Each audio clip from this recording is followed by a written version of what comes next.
So once I gave into the schedule for about 6 to 10 weeks, I definitely stumbled through it. But overall, on Sundays, I felt there were some feelings of being overwhelmed because I wasn't used to like resting on Saturday. Therefore, a lot of the chores fell on Sunday. But I had never felt more tapped in as far as my worship, my meditation, and really attempting to be intentional about like my posture, my spiritual posture.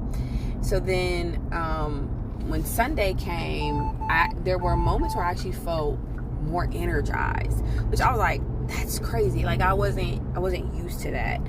I picked up wanting to study a bit more about the Sabbath, and what I found was an amazing connection between God's holy convocations and end times, which I was also really surprised, but I was like, it makes sense because everything God does is in order. And what I discovered was that the Sabbath, you know how the scripture talks about the Sabbath was made for man, not man for the Sabbath. So when we enter into rest, it really does represent Christ's return.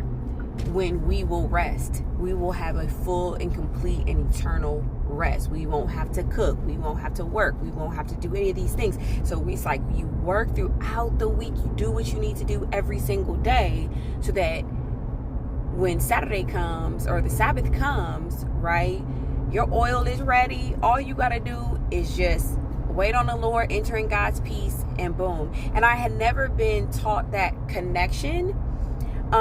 And so this is for me, I was only taught it by literally like living it and doing it. And then as I began to do it, there was more revelation.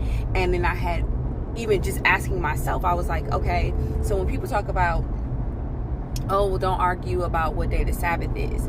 So my question now is whether you worship on Saturday, Sunday, Wednesday, right? Is there intentionality behind it, right? Where you say to yourself, I work, and now I rest, and I'm going to intentionally set apart this time. Not an hour, not 2 hours, but you literally set off a day of rest where you are not doing things. And what I had found was, when I asked myself that, I had found that there was never, even on a Sunday, it was never a day, never a time in my life where I was intentional about resting